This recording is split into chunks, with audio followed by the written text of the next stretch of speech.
Hello, viewers of the future. I'm Endragh. We're continuing with more Color of Magic.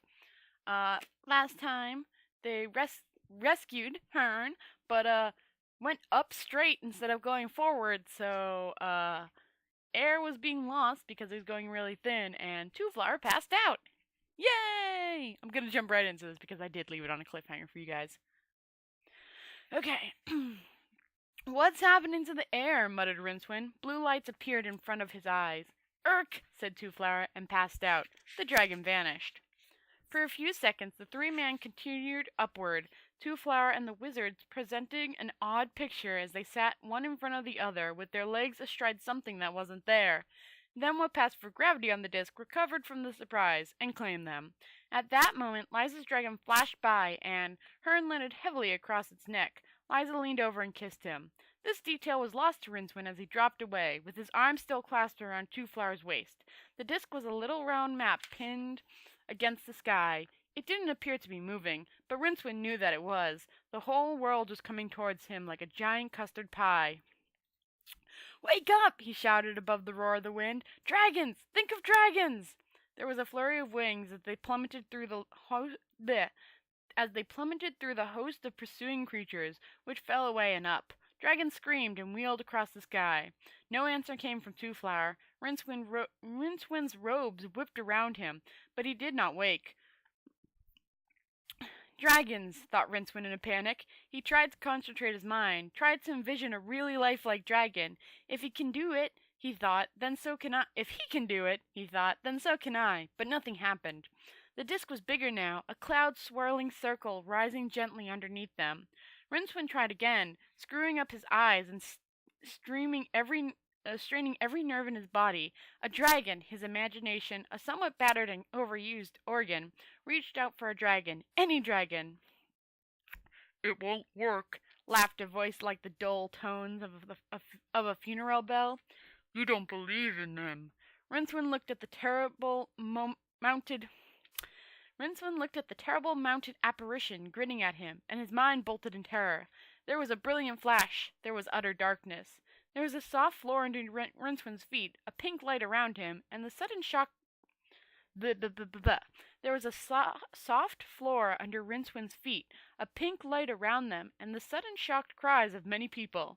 He looked around wildly. He was standing in some kind of tunnel, which was mostly filled with seats in which outlandishly dressed people had been strapped. They were all shouting at him. "Wake up!" he hissed. "Help me!" Dragging the still unconscious tourist with him, he backed away from the mob until his free hand found an oddly shaped door handle. He twisted it and ducked through, then slammed it hard. He stared around the new room in which he found himself, and met the terrified gaze of a young woman who dropped the tray she was holding and screamed. It sounded like the sort of scream that brings muscular help. Rincewind, awash with fear-distilled adrenaline, turned and barged past her. There were more seats here, and the people in them ducked as he dragged Twoflower urgently along the center gangway. Beyond the rows of seats were little windows. Beyond the windows, against the background of fleecy clouds, was a dragon's wings. It was silver. "I've been eaten by a dragon," he thought. "That's ridiculous," he replied. "You can't see out of dragons." Then his shoulders hit the door at the far end of the tunnel, and he followed it through into a cone-shaped room that was even stranger than the tunnel. It was full of tiny glittering lights. Among the lights in contoured chairs were four men who were now staring at him open-mouthed. As he stared back, he saw their gazes dart sideways. Rincewind turned slowly. Beside him was a fifth man, youngish, bearded, as swarthy as the nomad folk of the Great North. "Where am I?" said the wizard. "In the belly of a dragon?" The young man crouched back and shoved a small black box in the wizard's face. The man in the chair ducked down. "What is it?" said Rincewind. "A picture box?" He reached out and took it. A movement which appeared to surprise the swashy man, who shouted and tried to snatch it back. There was another shout, this time from one of the men in the chairs. Only now he wasn't sitting. He was standing up, pointing something small and metallic at the young man. It had an amazing effect. The man crouched back with his hands in the air. Please give me the bomb, sir," said the man with the metallic voice. metallic thing. Careful, please. This thing? Said Rincewind. You have it. I don't want it. The man took it very carefully and put it on the floor. The seated man relaxed, and one of them started speaking urgently to the wall. The wizard watched him in amazement. Don't move! Snapped the man with the metal. An amulet, Rincewind decided. It must be an amulet. The swarthy man backed into the corner. That was a very brave thing you did, said amulet holder to Rincewind. You know that? What? What's the matter with your friend? Friend? Rincewind looked down at Twoflower, who was still slumbering peacefully. That was no surprise. What was really surprising was that Twoflower was wearing new clothes. Strange clothes. His breeches now ended just above his knees. Above that he wore some sort of vest of brightly striped material. On his head was a ridiculous little straw hat, with a feather in it. An awkward feeling around the leg region made Rincewind look down. His clothes had changed, too. Instead of the comfortable old robe, so marvelously well adapted for speed into action in all possible contingencies, his legs were enclosed in cloth tubes. He was wearing a jacket of the same gray material. Until now, he'd never heard the language the man with the amulet was using. It was uncouth and very vaguely hublandish, so why could he understand every word? Let's see. They'd suddenly appeared in this dragon after. They'd materialized in this drab. They had struck up a conversation in the airport so naturally. Struck up a conversation in the airport so naturally they had chosen to sit together on the plane. He'd promised to show Jack Zillenberg around when they got back to the States. Yes, that was it. And then Jack had been taken ill, and he'd panicked and come through here and surprised this hijacker. Of course. What on earth was hublandish? Dr. Rincewind rubbed his forehead. What he could do with was a drink. Yeah, so this version of Rincewind is in our world. And we will continue reading because it's really weird. They're like minds kind of mixed and matched and blah blah blah. Ripples of paradox spread out across the sea of casualties. Possibly the most important point that would have to be bore in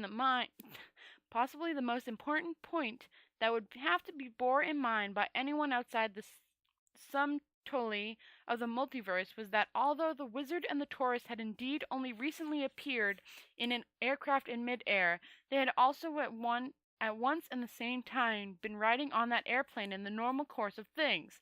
That is to say, while it was true that they had just appeared in this particular set of dimensions, it was also true that they had been living in them all along. It is, at this point, that normal language gives up and goes and has a drink. The point is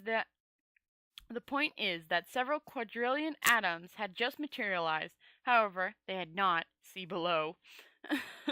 In a universe where they should not strictly have been.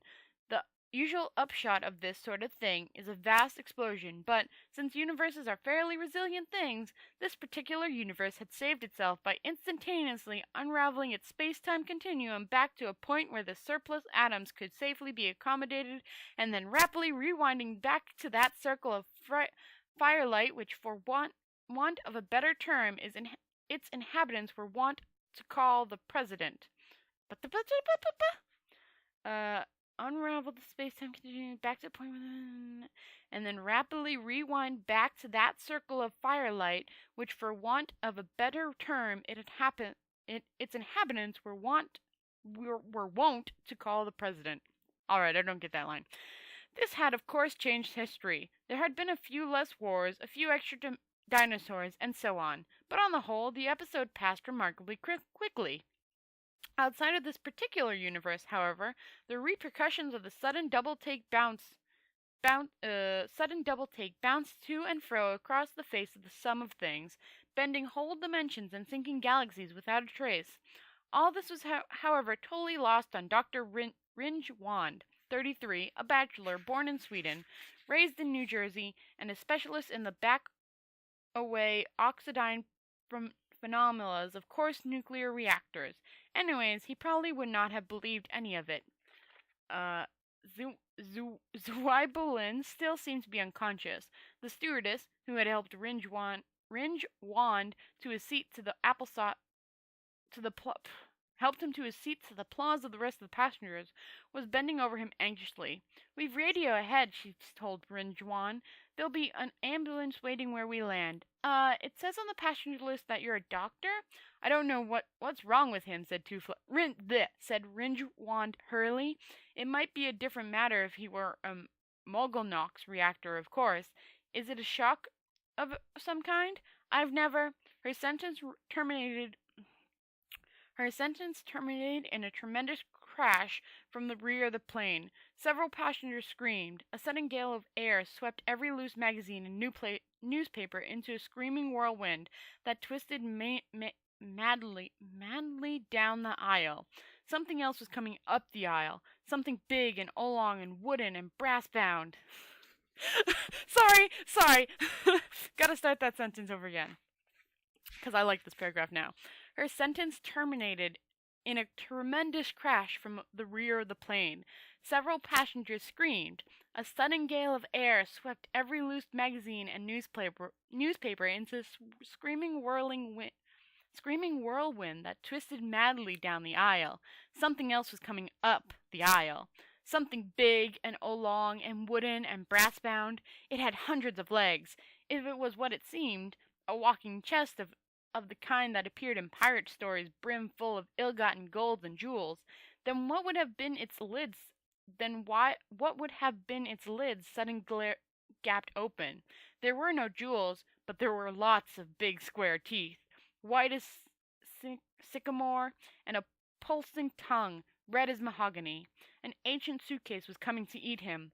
Rincewind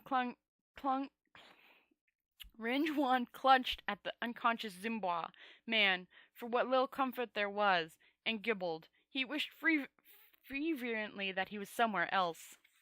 There was a sudden darkness. There was a brilliant flash.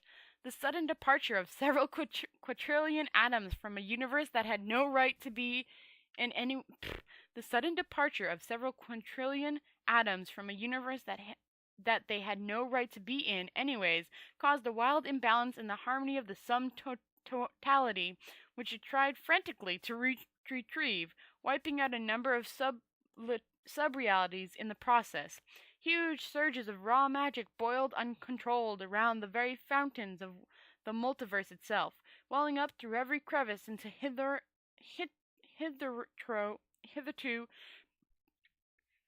peaceful dimensions, and causing novas, supernovas, stellar collisions, wild flights of geese, and drowning of imaginary continents. Worlds as far away as the other end of time experienced brilliant sunsets of corrosion octarine as highly charged magical particles roared through the atmosphere. In the cometary halo around the fabric ice system of Zert, a noble comet died as a prince flamed across the sky. All this was, however, lost on Rincewind as, clutching the inert Twoflower around the waist, he plunged towards the disc sea several hundred feet below. Not even the convulsion of all the dimensions could break the iron law of the conversion of energy, and Rince's brief journey in the plane had sufficed to carry him several hundred miles horizontally and several thousand feet vertically. The word plane flamed and died in Rincewind's mind. Was that a ship down there? The cold waters of the Circle Sea roared up at him and sucked him down into their green, suffocating embrace. A moment later there was another splash as the luggage, still bearing a label carrying the powerful traveler's ruined TWA, also hit the sea. Later on, they used it as a raft. So yeah, somehow or other, Rincewind wished to be in a dragon, landed in a plane, and then while he was in the plane, they went that way but up. So they were up, they went that way, and they were up, fell down, got teleported to a plane. The plane went that way and kind of went upwards, like planes do, and then they teleported back to their time and moved. But they were off from where the Wernberg was as the plane was moving, and they came back wherever they were at that time. So they moved from Wernberg to ocean and landed in the ocean. It's a little confusing, but I really do like that they jumped to our world for a little while, because he's mostly fantasy. So it's nice to have him, like, explain planes, kind of, from Rincewind's view. Alright, let's keep going. It had been a long time in the making. Now it was almost complete, and the slaves hacked away at the last clay remnants of the mantle, where other slaves were industriously rubbing its metal flanks with silver sand. It was already beginning to gleam in the sun with the silken, organic sheen of young bronze. It was still warm, even after a week of cooling in the casting pit. The astronomer of Kroll motioned lightly with his hands, and his bears set the throne down in the shadows of the hole. Like a fish, he thought, a giant flying fish. And of what sea? It is indeed magnificent, he whispered, a work of true art. Craft, said the thickest man by his side. The astronomer turned slowly and looked up at the man's impassive face. It isn't particularly hard for a face to look impassive when there are two golden spheres where the eyes should be. They glowed encouragingly. Craft indeed, said the astronomer, and smiled. I would imagine that there is no greater craftsman on the entire disk than you, Golden Eyes. Would I be right? The craftsman paused, his naked body, naked at least, were it not for a tool belt, a wrist acabus, and a deep tan, tensed as he considered the implications of this last remark. The golden eyes appeared to be looking into some other world. The answer is both yes and no, he said at last. Some of the lesser astronomers behind the throne gaped at his lack of etiquette, but the astronomer appeared not to have noticed it. Continue, he said. There are some essential skills that I lack, yet I am Golden Eye's Silverhand Dakotas, said the craftsman. I made the middle warriors that guard the tomb of Pitchui. I designed the light dams of the great nerfs. I built the palace of the seven deserts, and yet he reached up and tapped one of his eyes, which ringed faintly. When I built the golem army for Pichu, he loaded me down with gold, and then, so that I would create no other works to rival my work for him, he had my eyes put out. Wise but cruel, said the arch astronomer, sympathetically. Yeah. So I learned to hear the temper of metals and to see with my fingers. I learned how to distinguish ores by taste and smell. I made these eyes, but I could not make them see. Next, I was summoned to build the palace of the seven deserts, as a result of which the empire showered me with silver, and then, not entirely to my surprise, had my right hand cut off. A grieved hindrance in your line of business, nodded the arch astronomer. I used some of the silver to make myself this new hand, putting to use my unrivaled knowledge of levers and fulcrums. It sufficed. After I created the first great light dam, which had a which had a total of 50,000 daylight hours, the tribal councils of the Nerf loaded me down with fine silks and then hamstrung me so that I could not escape. As a result, I was put on some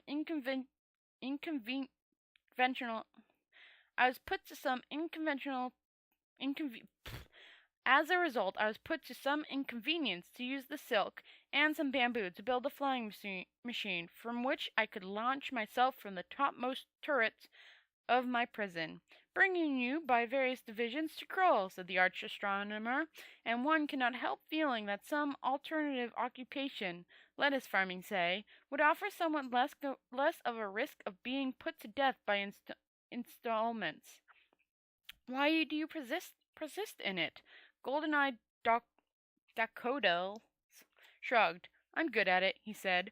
The arch astronomer looked up again at the bronze fish, shining now like a gong in the noon sun. Such beauty, he murmured, and unique. Come, Kyoto, recall to me what it was that I promised should be your reward. You asked me to design a fish that would swim through the seas of space that lie between the worlds, intoned the master craftsman. In return, yes, my memory is not what it used to be, purred the arch astronomer, stroking the warm bronze. In return, continued decotals without much apparent hope. You would set me free, and refrain from chopping off any appendages. I require no treasure. Ah, yes, I recall now, said the old man, raising a blue, veiled hand, and added, I lied. There was the nearest whisper of sound, and the golden-eyed man rocked on his feet. Then he looked down at the arrow protruding from his chest, and nodded warily. A speck of blood bloomed on his lips. There was no sound in the entire square, save for the buzzing of few expectant flies, as the silver hand clamped up very slowly and fingered the arrowhead. Dakotas grunted. Sloppy workmanship, he said, and toppled backwards. So yeah, poor guy, did all that work, died. So yeah, they traveled to our world, or similar world to ours, and then left it immediately to plunder into the sea because of the luggage. Like, if the luggage hadn't been following them, they probably would have lived there and just mixed with that world and been fine. But nope. Luggage came to ruin it all. Anyways, I've been Endragh. This has been Color of Magic. I hope it brought a smile to your face, and I will see you tomorrow night for more reading. Night night, guys.